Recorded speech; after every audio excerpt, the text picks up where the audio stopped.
Lucky जब अपने office में था तो उसे राधिका का फोन आया। राधिका का ऑस्ट्रेलिया से वाइस प्रेसिडेंट का फोन आया और उसने उसका कॉन्ट्रैक्ट पास कर दिया था। इस खुशी के मौके को राधिका किसी के साथ साझा करना चाहती थी, लेकिन उसे समझ में नहीं आ रहा था कि वो उसे किसके साथ साझा करे।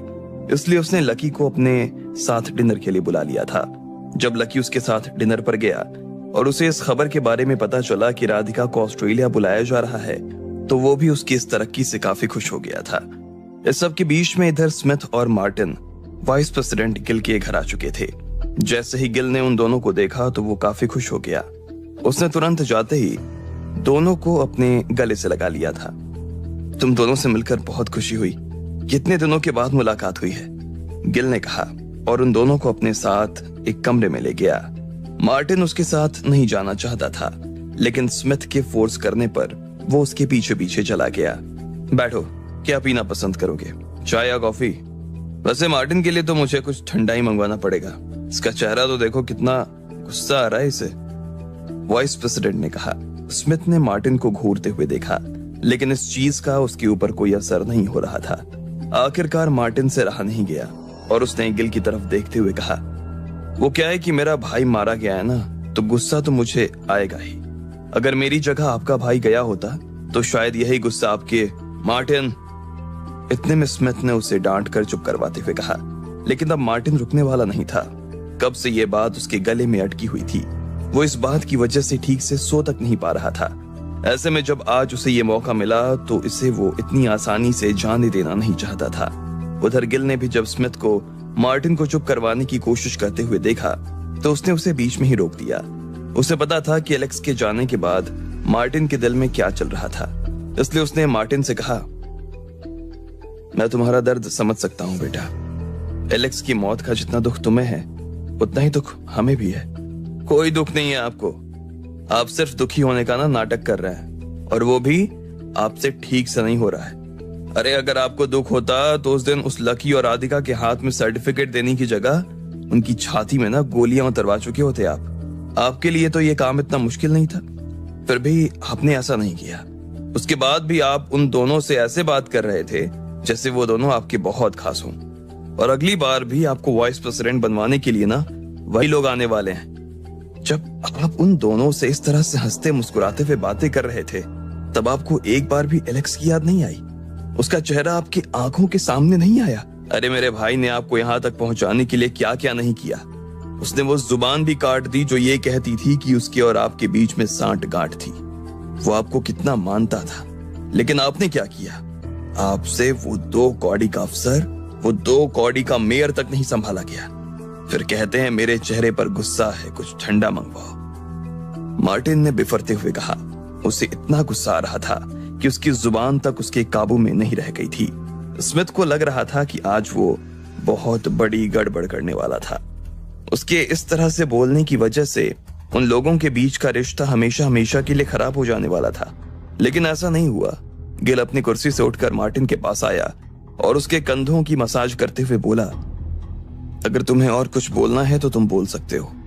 अपने अंदर मेरे खिलाफ जो भी गुस्सा है उसे निकाल लो, अच्छे से निकाल लो। अगर तुम्हारी जगह एलेक्स होता तो मैं उसे भी यही मौका देता जो मैं तुम्हें दे रहा हूं। कुछ बाकी है? गिल ने उसकी मसाज करते हुए पूछा। मार्टिन और एक बार उबलना चाहता था, लेकिन फिर उसने एक गहरी सांस ली और अपने आप को ढीला छोड़ दिया। इसके बाद गिल खिड़की के पास गया और उसने कहा, मार्टिन, मैं समझता हूं कि एलेक्स की मौत का तुम्हारे ऊपर क्या असर हो रहा होगा, लेकिन तुम भी ये समझने की कोशिश करो कि उसके चले जाने की वजह से हमारा क्या हाल हो गया है। तुम्हारा तो वो सिर्फ भाई था, तुम लोगों का खून का रिश्ता था, लेकिन तुम ये जानते हो कि वो हमारे लिए कितने काम का आदमी था। उसके जाने के बाद से तो हम अपंग हो गए हैं हर तरह से। पहले जब भी हमें किसी को डराना था या धमकाना होता था तो हमें सोचना नहीं पड़ता था कि किससे कहें, लेकिन अब हमें कोई चेहरा दिखाई नहीं देता। इस वजह से जो लोग हमारे खिलाफ हैं उन लोगों का मुंह भी खुलने लगा है। कुछ लोग तो ये भी कहते हैं कि वो हमारे खिलाफ लकी को खड़ा करने वाले हैं। जो जगह एलेक्स ने बनाई थी वो उस जगह की भरपाई लकी को बुलाकर करना चाहते हैं। गिल ने कहा। क्या बात कर रहे हैं गिल सर? स्मिथ ने कहा। और नहीं तो क्या, पहले हम बैटिंग करते थे, वो बॉलिंग करते थे, लेकिन अब वो चाहते हैं कि हम बॉलिंग करें। मैंने उसी दिन आपसे कहा था ना कि आप उस लड़के की लाश को बिछा दो, उसे इंडिया मत जाने दो, वरना वो कभी हमारे हाथ नहीं आने वाला है। लेकिन आप तो माने ही नहीं, अब भुगतो। मार्टिन ने कहा, नहीं नहीं, हमें भुगतने की जरूरत नहीं पड़ने वाली है मिस्टर मार्टिन। हमने बैटिंग इसलिए नहीं की कि हमें बॉलिंग भी करनी पड़े। हमने बैटिंग इसलिए की क्योंकि हम किसी और को बैटिंग करने देना नहीं चाहते हैं। गिल ने कहा, मैं समझ नहीं पा रहा हूं कि आप कहना क्या चाहते हो। मार्टिन ने कहा। गिल उसकी बात सुनकर मुस्कुराया और बोला, मैं समझाता हूं। तुम्हें वो लड़की याद है जो उस दिन लकी के साथ में थी? मैंने उसे अवार्ड दिया था, फिर उसके साथ खाना खाया था, याद है? गिल ने पूछा। अचानक से मार्टिन और स्मिथ के सामने राधिका का चेहरा आ गया और उन दोनों ने हाँ में अपना सिर हिला दिया। अभी तुम्हारे आने से ठीक पहले मैंने उस लड़की को फोन किया था। उसने अपना कोई कॉन्ट्रैक्ट भेजा था और मैंने उसे पास करवा दिया है। कुछ पेपर्स पर उसके साइन करवाने के लिए मैंने उसे ऑस्ट्रेलिया बुलाया है। गिल ने कहा। तो उससे क्या होगा? मार्टिन ने कहा। ये बात सुनकर गिल को फिर से हंसी आ गई और बोला, यही फर्क है तुम में और एलेक्स में। अगर तुम्हारी जगह यहाँ पर एलेक्स बैठा होता तो वो अब तक समझ चुका होता कि मैं क्या कहना चाहता था। मैं तुम्हें ये समझाने की कोशिश कर रहा हूँ कि लकी उस लड़की से प्यार करता है। अगर वो लड़की यहाँ आएगी तो लकी भी उसके पीछे पीछे जरूर आएगा, और जब उसे पता चलेगा कि राधिका खतरे में है तब तो भागा भाग आएगा। फिर क्या है, तुम उसे मारकर अपना बदला पूरा कर लेना और एलेक्स की जगह ले लेना, और मैं राधिका के साथ। गिल सिर्फ इतना कहने के बाद में जोर जोर से हंसने लगा। इधर मार्टिन और स्मिथ के चेहरे भी खिल जाते हैं। उन दोनों के दिमाग में ये बात अभी तक नहीं आई थी। मार्टिन तो खुशी के मारे पागल हो जाता है और सीधा गिल से गले लग जाता है। उधर जब गिल के ऑफिस में वो दोनों राधिका को खतरे में डालने का और उसके जरिए लकी को मारने का प्लान बना रहे थे, तब इधर लकी और राधिका अपना डिनर खत्म करके वापस गाड़ी में बैठ चुके थे। आइसक्रीम खाना पसंद करोगे? राधिका ने लकी से पूछा। लकी सामने देखकर मुस्कुरा दिया और सीधा गाड़ी आइसक्रीम की दुकान पर ले गया। या नहीं, यहाँ ढेर सारे लोग हैं। अगर मैं बहुत ज्यादा लोगों के बीच में रहती हूँ तो मुझे थोड़ी देर बाद ना घुटन सी होने लगती है। हम कहीं और चल सकते हैं क्या? राधिका ने पूछा। लकी ने कुछ देर के लिए सोचा और फिर बोला, हम एक ऐसी जगह चल सकते हैं, लेकिन वो यहाँ से ना काफी दूर है। कहाँ है? है एक जगह, लेकिन आई एम श्योर तुम्हें वो पसंद आएगी। बस तुम ये बताओ कि तुम्हें घर जाने की कोई जल्दी नहीं है ना? नहीं, वैसे भी वहां मेरा कोई इंतजार नहीं करता है, राधिका ने कहा और मुस्कुराने लगी। लकी ने गाड़ी चालू की और उसे तेजी से दौड़ाने लगा। कुछ देर बाद लकी गाड़ी को शहर से बाहर ले आया था। खाली सड़क पर काफी देर से गाड़ी चली जा रही थी। राधिका कभी बाहर देखती तो कभी लकी की तरफ, लेकिन उसे समझ में नहीं आ रहा था कि आखिर लकी जा कहाँ रहा था। हम जा कहाँ रहे हैं लकी? उसने पूछा। पहुंचने पर पता चल जाएगा, लकी ने कहा। अच्छा, कम से कम ये तो बता दो कि हमें कितनी देर लगेगी? राधिका ने पूछा।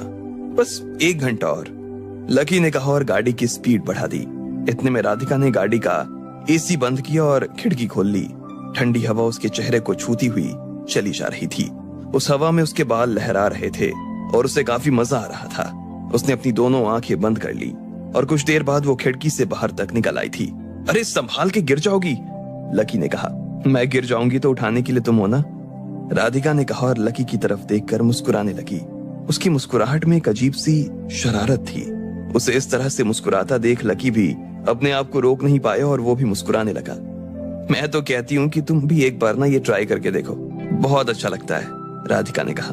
पागल हो, गाड़ी चलाते हुए ये सब करना ना बहुत खतरनाक हो सकता है, लकी ने कहा। अच्छा तो लाओ गाड़ी मुझे चलाने दो, राधिका ने कहा। नहीं नहीं, मैं ठीक हूँ, वैसे भी हम थोड़ी देर में पहुंचने वाले हैं, लकी ने कहा।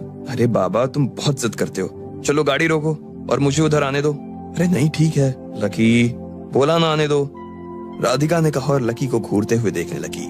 लकी ने अपनी तरफ से मोर्चा छोड़ दिया और कुछ देर बाद गाड़ी एक कोने में खड़ी कर दी। अब वो राधिका की जगह पर आ गया और राधिका उसकी। तुम गाड़ी चला तो लेती हो ना, लकी ने पूछा। राधिका ने उसे इस तरह से देखा कि लकी की नजर अपने आप नीचे हो गई। उसे ऐसा लग रहा था जैसे वो उसे बेवकूफ समझ रहा था। बस मुझे इतना बताओ कि हमें चलना किस तरफ है, राधिका ने पूछा। अभी तो सीधा चलती रहो, जब टर्न आएगा तो मैं खुद बता दूंगा, लकी ने कहा।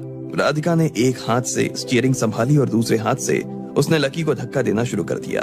लकी आखिरकार खिड़की से बाहर चला गया और ठंडी हवा का मजा लेने लगा। आसमान में आधा चांद होने की वजह से बाहर हल्की हल्की रोशनी नजर आ रही थी।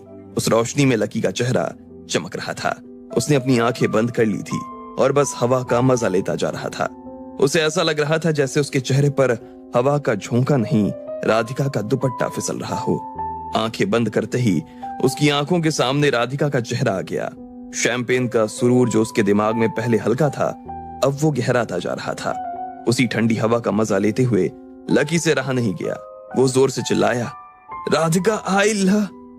इससे पहले कि वो बात पूरी कर पाता, इतने में राधिका की गाड़ी के सामने एक जानवर आ गया। उसे बचाने के चक्कर में राधिका ने स्टीयरिंग को तेजी से घुमाया। जैसे ही गाड़ी घूमी तो लकी को झटका लगा और वो होश में आ गया। वो अपनी सीट पर बैठा और पहले सामने और फिर राधिका को देखने लगा। अभी कुछ हुआ था क्या? लकी ने पूछा। हाँ, वो अचानक से कुत्ता सामने आ गया। वैसे तुम कुछ कह रहे थे क्या? राधिका ने उसकी तरफ देखते हुए पूछा। मैं? नहीं तो। तुम चिल्ला तो रहे थे राधिका आई। वो तो मैं कह रहा था कि Radhika I love this wind. सच में हवा बहुत अच्छी थी, लकी ने बात संभालते हुए कहा। राधिका उसे ऐसे देख रही थी जैसे उसे उसकी बात पर विश्वास ही नहीं हो रहा हो, लेकिन फिर उसने मुस्कुराते हुए सिर्फ अपना सिर हाँ में हिला दिया। कुछ देर के बाद उनकी गाड़ी उस मोड़ पर पहुंच गई थी जहां से रास्ता पलटने वाला था। लकी वहां से फिर से ड्राइविंग सीट पर आया और उसने गाड़ी शहर की तरफ घुमा दी। कुछ दूर चलने के बाद उसकी गाड़ी एक जगह आकर खड़ी हो गई थी। राधिका ने जैसे ही उस जगह को देखा तो वो हैरान हो गई। ये तो वही तालाब है जहां पर उस दिन हम।